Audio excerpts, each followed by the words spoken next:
You ever hear the sound of metal scraping against your front door at 2 a.m.?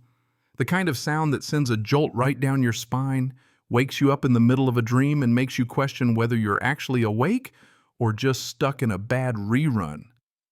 Well, that's how my wife Sarah and I found out that our HOA president, Linda Patterson, was trying to break into our cabin with an illegally copied master key. Only Linda had no clue my wife was a federal prosecutor who'd spent 3 years, 3 long patient years, waiting for a moment exactly like this. Linda's flashlight beam cut frantic circles across our windows, her voice all huffy with that weird mix of entitlement and fear. She muttered about HOA rights and inspections, at 2 a.m. Like that makes sense to anyone with a working brain cell. Meanwhile, Sarah, calm as ever, was already on the phone with 911, introducing herself as Assistant U.S. Attorney Sarah Mitchell, reporting a breaking and entering on federal property. Linda tried to bluster, yelling through the door that she had every right to be there. Sarah shot back, "Ma'am, you're committing a federal crime. Stay exactly where you are." I swear the temperature in the room dropped 10 degrees just hearing her say it. But you know what? Let me back up a second. Because as wild as that night was, it was really just the final chapter in a story that started 3 years earlier, back when the only thing waking us up at night was the sound of my grandpa's old Chevy crunching up the gravel driveway for the last time. My name's Jake, disabled veteran 34, and after that night, probably the only guy on the block who keeps a federal prosecutor and a pack of security cameras as household essentials. See, I inherited my grandpa's 40-acre ranch out here in what used to be the middle of nowhere. Used to be, now it's all manicured lawns, overfed, labradoodles, and McMansions popping up like dandelions. Somewhere in the mix, our property ended up sucked into the Pinewood Falls Homeowners Association. Sarah, my wife, she's the toughest person I know, sharp as a razor, and with zero patience for bullies. We met at a VA hospital, actually. She was working a healthcare fraud case. I was learning to live with pain from a roadside bomb that did more remodeling to my spine than any HOA ever could. The ranch was our sanctuary: solar panels, well water, propane tanks, every inch adapted for my wheelchair, and a workshop full of smooth oak and peace. I thought we'd left most headaches behind until Linda Patterson moved in. 52 real estate agent hair sprayed so stiff it could stop a bullet. She drove through the neighborhood like a general surveying her troops and decided in record time that we needed an HOA, and not just any HOA, hers. Within 6 months, she had formed a board promising community standards and property value protection. What she meant was anyone who didn't fit her perfect, sterile little vision needed to go. First target. Our solar panels, installed in '95, grandfathered and perfectly legal. Linda called them unsightly. Next up were the propane tanks, standard issue for any rural property. But apparently they were too commercial for her taste. The violations arrived by certified mail, always on a Tuesday, with threats of $2,000 a day in fines, unless we removed everything she didn't like. You know what I mean? This wasn't about aesthetics, it was about power. I brought her my grandpa's deed and every document, thinking maybe this was just a rookie mistake. She didn't even look up from her computer. Grandfathering doesn't apply to new installations, she said, like she was reading off a traffic ticket. I told her these panels had been there longer than most of the houses in the neighborhood, longer than her HOA even existed. She finally looked at me, and what I saw wasn't confusion, it was calculation. Next week, thicker envelope mandatory interior inspection notice, $5,000 a day in fines if we didn't let her in. Sarah read the letter calm but furious. This was a Fourth Amendment violation waiting to happen. Our neighbor Tom, a retired attorney with a steel trap memory, dropped by that evening with coffee and a story. Linda had run the same play on another family, forced them out, then bought their place through her own real estate company at a steal. The smell of Tom's black coffee mixed with that cold realization, this wasn't about neighborhood standards. It was about driving out anyone who didn't fall in line. We declined Linda's inspection, of course. 2 days later, 3 fire trucks come screaming up the driveway at dawn. Linda had reported a propane leak. False alarm, but we got hit with a $300 emergency response bill anyway. When the fire chief called her for an explanation, she just shrugged. Better safe than sorry. I'm pretty sure the chief could have throttled her. Sarah started documenting everything, every letter, every complaint, every anonymous tip. She built a timeline, collected witness statements, even tracked Linda's escalating fines and penalties. 3 weeks in the pattern was undeniable, a campaign of harassment targeted at a disabled veteran with clear financial motivation.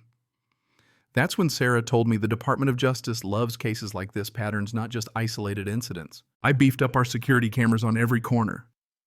Tom joked Linda was about to star in her own HOA Most Wanted documentary. Good thing, too, because 1 week later, while we were out visiting Sarah's parents, someone sabotaged our well and propane lines and poured diesel in the water supply. The whole place smelled like a truck stop, thousands in damages, and a real risk of losing our only water source. But guess what? Those cameras caught everything, contractor's truck plates clear as day, and the contractor's name traced back to none other than Linda Patterson's company. Sarah pulled the contractor registration, got the EPA and county inspectors involved, and within days, our property looked like a CSI set. Linda's guy cracked under questioning, and the feds added environmental crimes to Linda's list of growing troubles. Not that it slowed her down. Instead, she called an emergency HOA meeting, tried to ram through a $15,000 assessment per property for infrastructure upgrades, a blatant move to squeeze out retirees on fixed incomes. Tom shut her down with the bylaws, 2/3 vote required, not just whoever showed up. Linda tried to play hardball, but it backfired. Neighbors started seeing through her game. Her next move was pure desperation. She filed police reports against me, claimed I was threatening the community and stockpiling weapons. Cops showed up, checked my 2 legal hunting rifles, rolled their eyes, and marked her calls as harassment. Meanwhile, Linda plastered social media with vague warnings about dangerous veterans, never naming me but making it clear who she meant. Sarah screenshot every post, every comment, building the case because, documentation is everything. And then came the Friday when Linda's cease and desist letter landed, claiming I was harassing her, threatening to interfere with my disability benefits if I didn't back off. Sarah read it, smiled her prosecutor smile, and said, she just committed a federal crime. Retaliation under the Americans with Disabilities Act. Witness intimidation. The DOJ loves that too. Word spread fast. The local diner became our war room veterans' neighbors, everyone Linda had targeted over the years. Maria, the owner, started calling it Operation Neighborhood Watch. We coordinated shared evidence, tracked Linda's every move. Sarah's case grew by the day, 47 incidents, a dozen neighbors ready to testify, 3 federal agencies on board. Twist time. Linda wasn't just bullying people out, she was using HOA fines to pressure folks into selling cheap, then flipping their houses to developers for profit.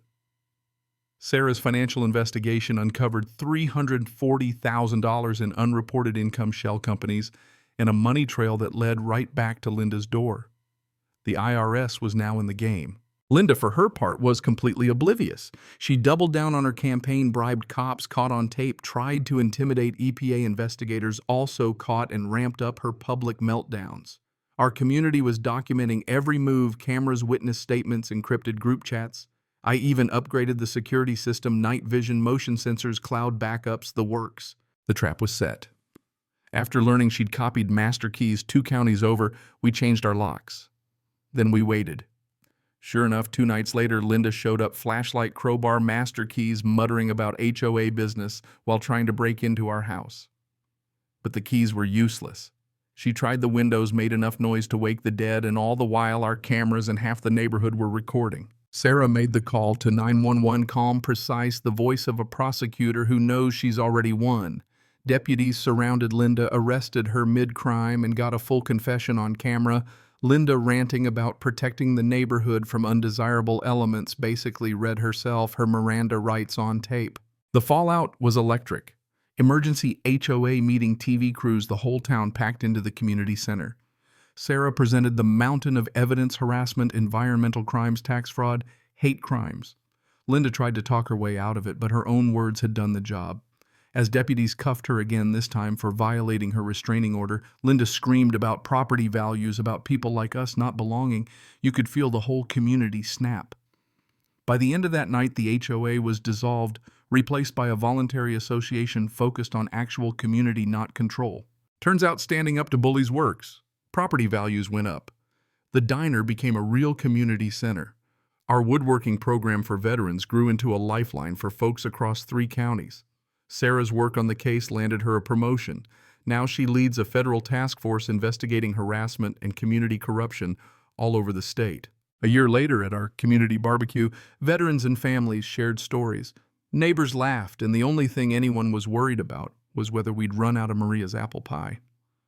The legal precedent from our case has helped bring down 3 more corrupt HOAs across the country. And Linda, her name's a warning now, a lesson that justice comes for you, even if you think you're untouchable. So here's my advice document. Everything build alliances. Never let bullies convince you you're powerless. If you've got your own HOA horror story, drop it in the comments. Sarah's task force reads them all, and you never know when your experience might be the one that changes everything for the better. Hit subscribe if you want more stories about the underdogs winning, because sometimes justice wears a badge and a federal prosecutor's grin.